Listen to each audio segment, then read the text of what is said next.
வணக்கம். இந்திய நேரப்படி காலை 9:30 மணி செய்திகள். முதலில் ஜெம் தலைப்பு செய்திகளை காணலாம். நார்வே செஸ் தொடரில் 3வது இடம் பிடித்த குகேஸ். செஸ் எதிர்காலத்தின் அடையாளம் என முதலமைச்சர் மு.க.ஸ்டாலின் புகழாரம். மதுரை வந்தடைந்தார் மத்திய உள்துறை அமைச்சர் அமித்ஷா. உற்சாக வரவேற்பு அளித்த பாஜக நிர்வாகிகள். காங்கிரஸ் கட்சியின் முன்னாள் தலைவர் சோனியா காந்திக்கு திடீர் உடல்நலக் குறைவு. உயர் ரத்த அழுத்தம் காரணமாக மருத்துவமனையில் அனுமதி. சிறுமிகள் வன்கொடுமை வழக்கில் டிரம்புக்கு தொடர்பு உள்ளது.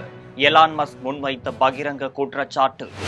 இனி விரிவான செய்திகளை காணலாம். நார்வே செஸ் தொடரில் 3வது இடம் பிடித்த குகேஸிற்கு முதலமைச்சர் மு.க.ஸ்டாலின் வாழ்த்து தெரிவித்துள்ளார். நார்வே கிளாசிக்கல் சர்வதேச செஸ் போட்டி ஸ்டாவஞ்சர் நகரில் நடைபெற்று வருகிறது. இதில் ஓபன் பிரிவில் நடப்பு உலக சாம்பியனான குகேஸ் 5 முறை உலக சாம்பியன் பட்டம் வென்ற மேக்னஸ் கார்ல்சன் மற்றும் அர்ஜுன் எரிகைசி உட்பட 6 வீரர்கள் பங்கேற்றனர். இதில் நடைபெற்ற 10 சுற்று போட்டிகளின் முடிவில் 16 புள்ளிகளுடன் கார்ல்சன் முதல் இடம் பிடித்தார். கருவானா 15.5 புள்ளிகளுடன் 2வது இடமும், குகேஸ் 14.5 புள்ளிகளுடன் 3வது இடமும் பிடித்தனர். இந்த நிலையில் நார்வே செஸ் தொடரில் 3வது இடம் பிடித்த குகேஸிற்கு முதலமைச்சர் மு.க.ஸ்டாலின் வாழ்த்து தெரிவித்துள்ளார்.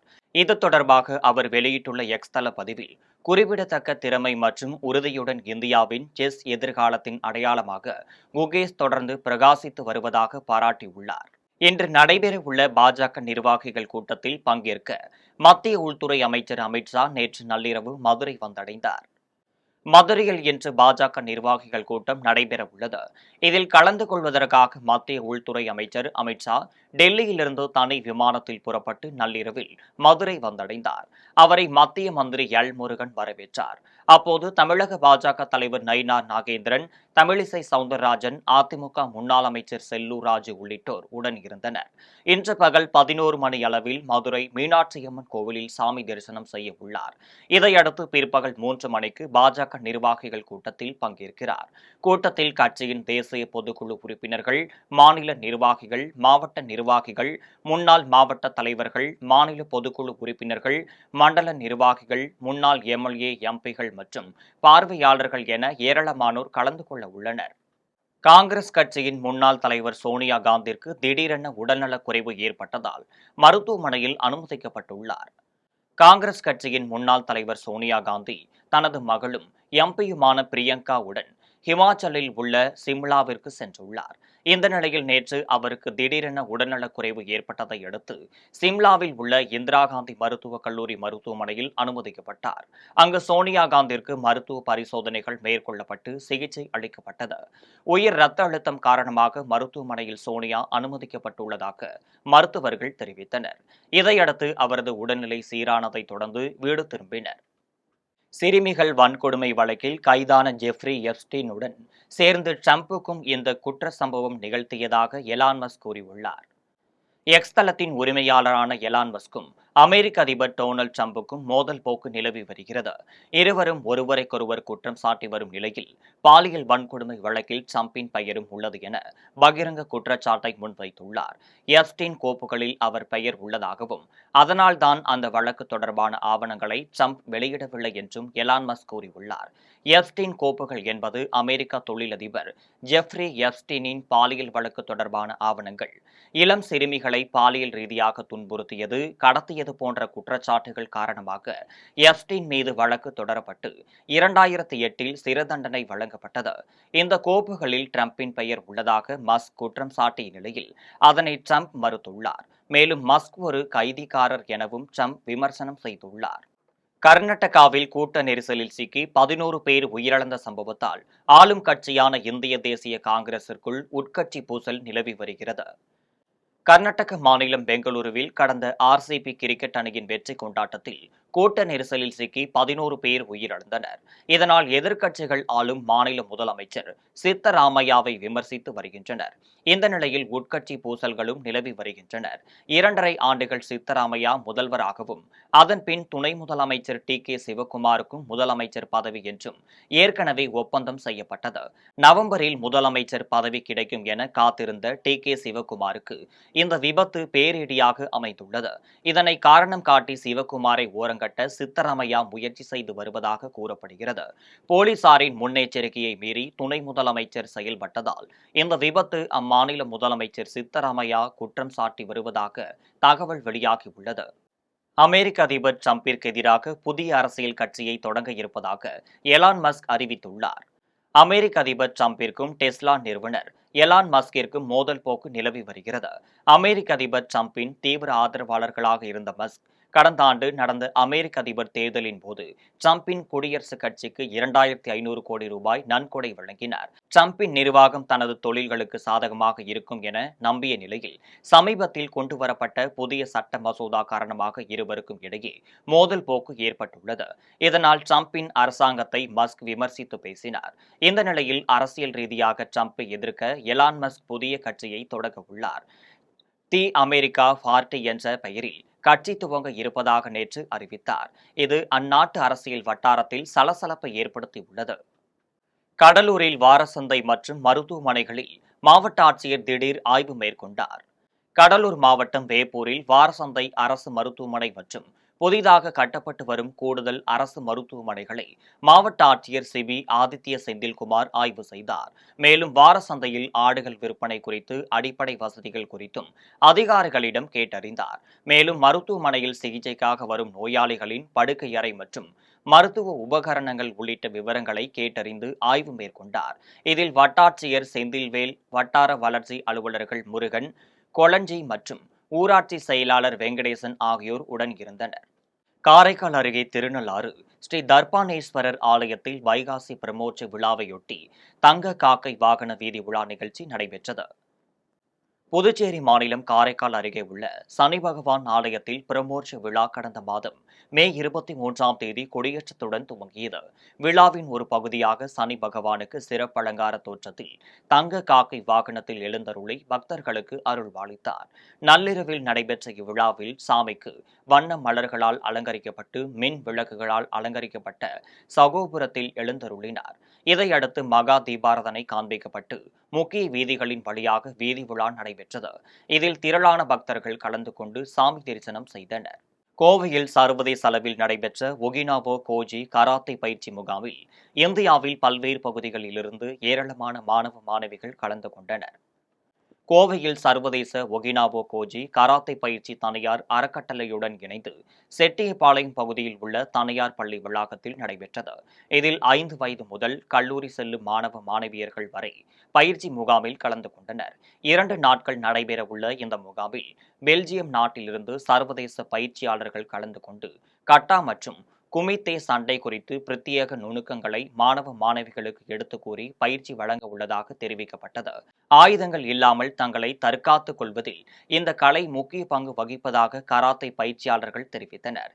இதில் ஏராளமான மாணவ மாணவிகள் கலந்து கொண்டு கராத்தே கலையின் நுணுக்கங்களை தெரிந்து கொண்டனர். International Okinawa Goju karate do association and Kenko martial academy சார்பாக பார்த்தீங்கன்னா இப்போ 2 நாள் international seminar Stroke Peter Hans, since Belgium 10th and black belt, is the founder and technical director IOGKO and World Goji Federation Treasurer. அவர் தான் வந்து இன்னைக்கு வந்து இன்டர்நேஷனலில் seminar பார்த்தீங்கன்னா traditional கராட்டேவோட seminar எடுத்துகிட்டு இருக்காரு. இன்னைக்கு 2 நாள் கோயம்புத்தூரில் பார்த்தீங்கன்னா ஸ்ரீ சக்தி ஸ்கூல் இன்னைக்கு செமினார் போயிட்டு இருக்கு. திருவண்ணாமலை அருகே மின் புயலில் ஏற்பட்ட கசிவால் மின்சாரம் தாக்கி பசுமாடு உயிரிழந்துள்ளது.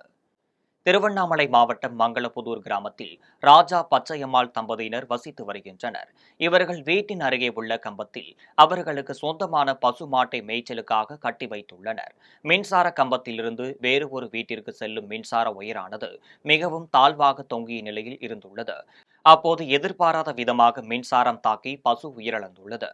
இதுகுறித்து அப்பகுதி மக்கள் மின் வாரிய மற்றும் காவல்துறைக்கு தகவல் தெரிவித்தனர். தகவல் அறிந்து வந்த மின் வாரிய ஊழியர் மின் நிறுத்தம் செய்து அந்த வயரை அகற்றினர். மின்வாரிய அதிகாரிகளின் அலட்சிய போக்கால் பசு பலியானதாக பசுவின் உரிமையாளர்கள் வேதனை தெரிவித்தனர். காரைக்காலில் போக்குவரத்து துறை சார்பில் பள்ளிகள் மற்றும் கல்லூரி வாகனங்களை அதிகாரிகள் ஆய்வு மேற்கொண்டனர். புதுச்சேரி மாநிலம் காரைக்கால் மாவட்டத்தில் பள்ளிகள் திறக்கப்பட்ட நிலையில் காரைக்கால் மாவட்ட போக்குவரத்து துறை சார்பில் தனியார் பள்ளி மற்றும் கல்லூரி வாகனங்களை ஆய்வு செய்யும் பணி தொடங்கியது. இதில் 175 தனியார் பள்ளி மற்றும் கல்லூரி வாகனங்களை காரைக்கால் மாவட்ட துணை ஆட்சியர் அர்ஜுன் ராமகிருஷ்ணன் தலைமையிலான போக்குவரத்து அதிகாரிகள் ஆய்வு செய்தனர். அப்போது வாகனங்களில் பாதுகாப்பு சான்றிதழ் அடங்கிய ஸ்டிக்கரை அதிகாரிகள் ஒட்டினர். மேலும் பள்ளி மற்றும் கல்லூரி வாகனங்களில் விபத்து ஏற்பட்டால் அதனை எதிர்கொள்வது மற்றும் பாதுகாப்பு குறித்து தீயணைப்புத்துறை சார்பில் வாகன ஓட்டுநர்களுக்கு பயிற்சி அளிக்கப்பட்டது. அப்போது வாகனங்களில் அதிகாரிகள் ஏறி வாகனத்தை அதிவேகமாக இயக்கி சோதனை மேற்கொண்டனர். இந்த நிகழ்வில் போக்குவரத்து துறை காவல்துறையினர், தீயணைப்புத் துறையினர் மற்றும் போக்குவரத்து துறை அதிகாரிகள் உடன் இருந்தனர். பரமத்தி வேலூரை அடுத்த ஜேடர்பாளையம் ஆனங்கூர் அருகே வெல்டிங் பட்டறை உரிமையாளர் வீட்டில் நள்ளிரவில் பெட்ரோல் குண்டு வீசப்பட்ட சம்பவம் குறித்து ஜேடர்பாளையம் காவல்துறையினர் தீவிர விசாரணை மேற்கொண்டனர். நாமக்கல் மாவட்டம் ஆனங்கூர் காட்டு வளவு பகுதியைச் சேர்ந்த சேட்டு என்பவர் அதே பகுதியில் வெல்டிங் பட்டறை நடத்தி வருகிறார். இவருக்கு மனைவி நிர்மலா, பிரீத்தி, சன்னிகா என்ற 2 மகள்கள் உள்ளனர். இந்த நிலையில் இரவு நேரத்தில் அனைவரும் தூங்கிக் கொண்டிருந்த போது மர்ம நபர்கள் வீட்டின் கதவு மீது பெட்ரோல் குண்டை வீசிவிட்டு சென்றனர். பெட்ரோல் குண்டு அதிக சத்தத்துடன் வெடித்ததில் கதவில் தூங்கியிருந்த சிறை சீலைகள், சேர்கள் உள்ளிட்ட பொருட்கள் தீப்பிடித்து எரிந்தது. சத்தம் கேட்டு எழுந்து வந்த சேட்டு பற்றி எரிந்த தீயை அணைத்தார். இதுகுறித்து சேட்டு ஜேடார்பாளையம் காவல் நிலையத்தில் அளித்த தகவலின் பேரில் சம்பவ இடத்திற்கு வந்த காவல்துறை கண்காணிப்பாளர் சங்கீதா, ஆய்வாளர் இந்திராணி ஆகியோர் தலைமையிலான காவல்துறையினர் தீவிர விசாரணை மேற்கொண்டனர். எங்கள் வீட்டுக்கார பேர் சேட்டுங்க. நாங்கள் நைட்டு தூங்கிட்டு இருந்தோம். திடீர்னு வந்து பாட்டில் சவுண்டு கேட்டது. என்னன்னு எடுத்து பார்க்கும்போது நெருப்பு உள்ளே வந்து பட்டுருச்சுங்க. அதான் மறுபடியும் உடனே போலீஸுக்கு தண்ணி ஊற்றி அனுப்பிச்சு உடனே போலீஸுக்கு ஃபோன் பண்ணோம். ஸ்டேஷன்லேருந்து அவங்க ஆள் வந்து பார்த்தாங்க. எல்லாமே என்னென்ன சேதமாக இருக்குங்க? சேதம் வந்து சேரு, உள்ள கதவு கிதவு எல்லாமே இதாயிடுச்சுங்க. உள்ள வரைக்கும் நெருப்பு வந்துருச்சு. யார் பண்ணியிருப்பாங்க? அதை பற்றி எனக்கு எதுவும் தெரியலைங்க. கடையநல்லூரில் தமிழ்நாடு ஜவ்கீர் ஜமாஅத் சார்பில் 9 இடங்களில் நடைபெற்ற ஹஜ்ஜி பெருமாள் தொழுகையில் இஸ்லாமியர்கள் ஆயிரக்கணக்கானோர் ஈடுபட்டனர். கடையநல்லூரில் 9 இடங்களில் ஜவ்கீர் ஜமாஅத் சார்பில் ஹஜ் பெருமாள் தொழுகை நடத்தப்பட்டது. அதில் காயித் மில்லை திடல், பெரியார் தெரு, புது தெரு, மணிக்கூண்டு ஆகிய இடங்களிலும் புத்தாடை அணிந்து ஆண்கள், பெண்கள், சிறுவர்கள், சிறுமிகள் என இஸ்லாமியர்கள் 6:30 மணி அளவில் மாநில பேச்சாளர் அப்துல் நாசர் தலைமையில் ஹஜ் பெருமாள் சிறப்பு தொழுகையை நடத்தினர்.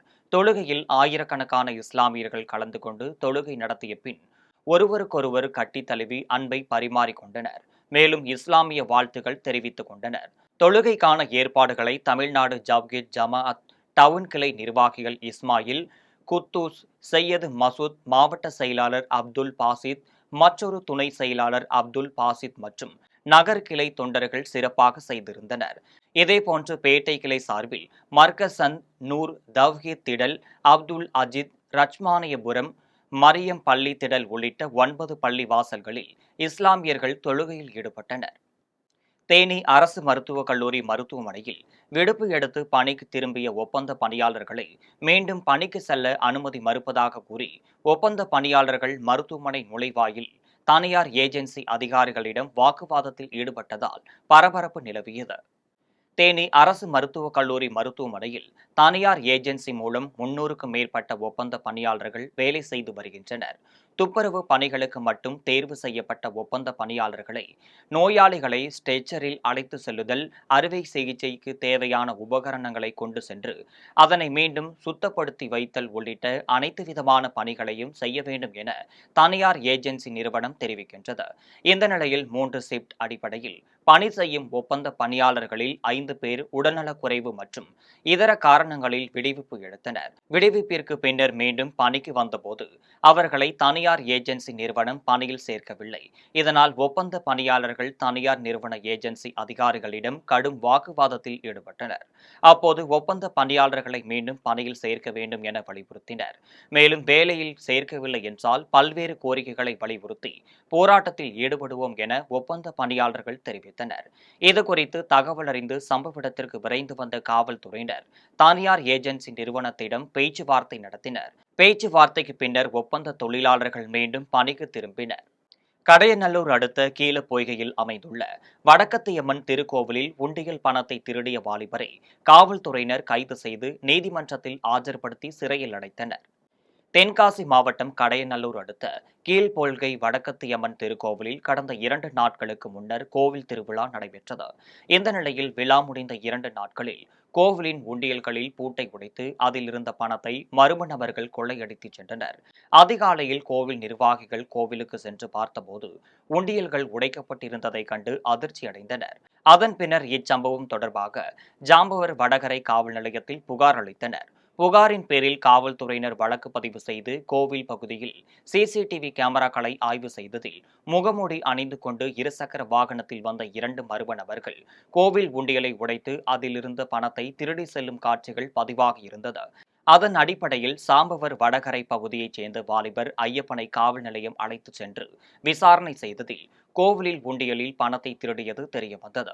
இதையடுத்து அவரிடமிருந்து 1500 ரூபாய் மற்றும் இருசக்கர வாகனத்தை காவல்துறையினர் பறிமுதல் செய்து ஐயப்பனை கைது செய்து நீதிமன்றத்தில் ஆஜர்படுத்தி சிறையில் அடைத்தனர். தப்பி ஓடிய மற்றொரு வாலிபரை காவல்துறையினர் தேடி வருகின்றனர். வெளி மாவட்டங்களிலிருந்து லாரிகளில் நெல் கொண்டு வந்து தஞ்சை மாவட்டத்தில் உள்ள அரசு நேரடி நெல் கொள்முதல் நிலையங்களில் விற்பனை செய்வதை தடை செய்ய வேண்டும் என தமிழ்நாடு அரசிற்கு விவசாயிகள் கோரிக்கை விடுத்துள்ளனர். தஞ்சாவூர் மாவட்டத்தில் உள்ள அரசு நேரடி கொள்முதல் நிலையங்களில் தினம்தோறும் நூற்றுக்கணக்கான லாரிகளில் வெளி மாவட்ட நெல் கொண்டு வந்து இடைத்தரகர்கள் மூலம் விற்பனை செய்யப்பட்டு வருகிறது. தஞ்சாவூர் மாவட்ட நுகர்பொருள் வாணிப கழகத்தின் முதுநிலை மண்டல மேலாளர் இதனை தடுக்காமல் இருப்பது பல்வேறு சந்தேகங்களை எழுப்புகிறது. இதேபோல் கடந்த காலங்களில் பருவகால பணியாளர்களாக பணியாற்றி வரும் பட்டியலில் எழுத்தாளர், உதவியாளர், பாதுகாவலர் ஆகியோர் அரசு நேரடி நெல் கொள்முதல் நிலையத்தில் பணி அமர்த்துவதற்கு ஒவ்வொருவரிடமும் தலா 10,000 லஞ்சமாக வாங்குகின்றனர். இந்த செயல்களை தமிழ்நாடு விவசாயிகள் சங்கம் வன்மையாக கண்டிப்பதோடு தமிழ்நாடு நுகர்பொருள் வாணிப கழக முதுநிலை மண்டல மேலாளர் மீது தமிழக அரசும் மாவட்ட நிர்வாகமும் உரிய நடவடிக்கை எடுக்க வேண்டும் என தமிழ்நாடு விவசாயிகள் சங்கத்தினர் வலியுறுத்துகின்றனர். சேலம் சென்னை தேசிய நெடுஞ்சாலையில் சென்ற சொகுசு கார் வாழப்பாடி அருகே தடுப்பு சுவரின் மீது மோதிய விபத்தில் காரில் பயணம் செய்த 7 பேர் சம்பவ இடத்திலேயே 3 பேரும் மருத்துவமனையில் ஒருவரும் என 4 பேர் உயிரிழந்தனர். சேலம் மாவட்டம் வாழப்பாடி அடுத்த புதுப்பட்டி மாரியம்மன் கோவில் அருகே சேலம் சென்னை தேசிய நெடுஞ்சாலையில் சேலம் நோக்கி சென்ற கர்நாடக பதிவு எண் கொண்ட சொகுசு காரில் 7 பேர் பயணம் செய்த நிலையில் காரில் தேசிய நெடுஞ்சாலையின் தடுப்பு சுவரின் மீது மோதி விபத்துக்குள்ளானதில் காரில் பயணம் செய்த 7 பேரில் 3 பேர் சம்பவ இடத்திலேயே உடல் நசுங்கி பரிதாபமாக உயிரிழந்தனர். மேலும் படுகாயமடைந்த 4 பேரை அங்கிருந்தவர்கள் உடனடியாக மீட்டு 108 ஆம்புலன்ஸ் மூலம் சிகிச்சைக்காக வாழப்பாடி அரசு மருத்துவமனைக்கு அனுப்பி வைத்தனர். படுகாயமடைந்த 4 பேரில் ஒரு பெண் சிகிச்சை பலனின்றி உயிரிழந்தார். இதுகுறித்து தகவல் அறிந்த வாழப்பாடி காவல்துறையினர் சம்பவ இடத்திற்கு விரைந்து சென்று இறந்தவர்களின் உடலை மீட்டு பிரேத பரிசோதனைக்காக வாழப்பாடி அரசு மருத்துவமனைக்கு அனுப்பி வைத்தனர். மேலும் வழக்கு பதிவு செய்து விசாரணை மேற்கொண்டனர். மருத்துவ உதவி செய்ய கைத்தறித்துறை அமைச்சர் ஆர் காந்தி முன்வர வேண்டும் என ஒழுக்கூர் கிராமத்தில் விபத்தில் சிக்கி கைகள் கால்கள் இயங்காத நிலையில் ஒரே இடத்தில் முடங்கியுள்ள சிறுவன் சதீஷ் கண்ணீர் மல்க கோரிக்கை விடுத்துள்ளார். ராணிப்பேட்டை மாவட்டம் வாலாஜப்பேட்டை அடுத்த ஒழுக்கூர் கிராமத்தில் வசித்து வரும் கூலி தொழிலாளியான சுரேஷ், செல்வி தம்பதியினருக்கு காயத்ரி மற்றும் சதீஷ் என 2 பிள்ளைகள் உள்ளனர். இந்த நிலையில் கடந்த 2024ஆம் ஆண்டு மனைவி செல்வி உடல்நிலை பாதிக்கப்பட்டு உயிரிழந்ததால் குடும்பமே அதிர்ச்சியில் மூழ்கியது. இதற்கிடையே 9ஆம் வகுப்பு படித்து வரும் செல்வியின் மூத்த மகன் சதீஷ் வீட்டின் வெளியே விளையாடிக் கொண்டிருந்த போது வேகமாக வந்த வாகனம் மோதியதில் பலத்த காயமடைந்த சதீஷ் ராணிப்பேட்டையில் சிஎம்சி மருத்துவமனையில் அனுமதிக்கப்பட்டு சிகிச்சை பெற்று வருகிறார். இதுவரை ரூபாய் 10 லட்சத்திற்கு மேல் மருத்துவத்திற்கு செலவு செய்துவிட்ட நிலையில் அடுத்த கட்ட சிகிச்சைக்காக தேவையான பணம் இல்லாததால் குடும்பம் கடும் அவதிக்கு ஆளாகி உள்ளதாக கூலி வேலை செய்து வரும் சுரேஷ் வேதனை தெரிவித்துள்ளார். அவர்களின் நிலையை அறிந்த வாங்கூர் ஊராட்சி மன்ற தலைவர் அம்சவேணி பெரியசாமி மருத்துவ செலவிற்கு பணம் உதவி செய்வதோடு பாதிக்கப்பட்ட சிறுவன் மற்றும் குடும்பத்திற்கு ஆறுதல் தெரிவித்தனர். இந்த நிலையில் கைகள் கால்கள் இயங்காமல் ஒரே இடத்தில் முடங்கியுள்ள சிறுவன் சதீஷ் மருத்துவ உதவி செய்ய முன்வர வேண்டும் என கைத்தறித்துறை அமைச்சர் ஆர் காந்திக்கு கண்ணீர் மல்க கோரிக்கை விடுத்துள்ளார். அரக்கோணம் தி டவுன்ஸ் ஹால் சார்பில் கோடை காலத்தை முன்னிட்டு இலவச நீர்மோர் வழங்கும் நிகழ்ச்சி நடைபெற்றது. ராணிப்பேட்டை மாவட்டம் அரக்கோணத்தில் டி டவுன் ஹால் சங்கம் இயங்கி வருகிறது. இங்கு கோடை காலத்தில் ஆண்டுதோறும் 2 மாதங்களுக்கு தினமும் ஒருவர் நன்கொடை வீதம் இலவசமாக நீர்மோர் வழங்கும் நிகழ்ச்சி நடைபெற்று வருகிறது. அதன்படி இன்று முன்னாள் மணியம் ராமதாஸ் நினைவாக ரோட்டரி சங்கத்தின் போலியோ பிளக்ஸ் சேர்மன் வெங்கட்ரமணன் ஏற்பாட்டில் இலவச நீர்மோர் வழங்கும் நிகழ்ச்சி நடைபெற்றது. இதில் தமிழ் படைப்பாளர்கள் சங்க எழுத்தாளர் சுந்தரராஜன், முன்னாள் நகர்மன்ற உறுப்பினர் காமேஷ், மருத்துவர் அசோக், நரசிம்மன் மற்றும் தி டவுன்ஹால் சங்க நிர்வாகிகள் ஏராளமானோர் கலந்து கொண்டு பொதுமக்களுக்கு நீர்மோர் வழங்கினர். திருச்செந்தூர் சுப்பிரமணிய சுவாமி திருக்கோவிலில் வரும் 9ஆம் தேதி வைகாசி விசாக திருவிழா வெகு விமர்சையாக கொண்டாடப்பட உள்ளது. தூத்துக்குடி மாவட்டம் திருச்செந்தூர் வைகாசி விசாக திருவிழா நடைபெறுவதையொட்டி மாநகர பகுதி வழியாக பரமக்குடி, சாயல்குடி உள்ளிட்ட பல்வேறு பகுதிகளைச் சேர்ந்த பக்தர்கள் பாத யாத்திரையாக திருச்செந்தூருக்கு வருகை புரிகின்றனர். வரும் 9ஆம் தேதி வைகாசி விசாக திருவிழா வெகு விமர்சையாக கொண்டாடப்படுகிறது. இதையொட்டி ஏராளமான பக்தர்கள் பாத யாத்திரையாக திருச்செந்தூர் முருகப்பெருமான் ஆலயத்திற்கு சென்று வழிபட்டு வருகின்றனர். ராமநாதபுரம் மாவட்டம் பரமக்குடி, சாயல்குடி மற்றும் விருதுநகர் மாவட்டத்தின் பல்வேறு பகுதிகளைச் சேர்ந்த ஏராளமான பக்தர்கள் விரதம் இருந்து காவடிகளை சுமந்தபடி பக்தர்கள் பாடல் பாடி உற்சாகமாக சென்றனர். மீண்டும் ஜெம் தலைப்புச் செய்திகள். நார்வே செஸ் தொடரில் 3வது இடம் பிடித்த குகேஸ். செஸ் எதிர்காலத்தின் அடையாளம் என முதலமைச்சர் மு.க. ஸ்டாலின் புகழாரம். மதுரை வந்தடைந்தார் மத்திய உள்துறை அமைச்சர் அமித்ஷா. உற்சாக வரவேற்பு அளித்த பாஜக நிர்வாகிகள். காங்கிரஸ் கட்சியின் முன்னாள் தலைவர் சோனியா காந்திக்கு திடீர் உடல்நலக் குறைவு. உயர் ரத்த அழுத்தம் காரணமாக மருத்துவமனையில் அனுமதி. சிறுமிகள் வன்கொடுமை வழக்கில் ட்ரம்புக்கு தொடர்பு உள்ளது. எலான் மஸ்க் முன்வைத்த பகிரங்க குற்றச்சாட்டு. இத்துடன் ஜெம் செய்திகள் நிறைவடைகின்றன. மீண்டும் ஜெம் செய்திகள் மதியம் 1:30 மணிக்கு. உடனுக்குடன் செய்திகளை காண GemLive.tv என்ற இணையதளத்தில் இணைந்திருங்கள். நன்றி, வணக்கம்.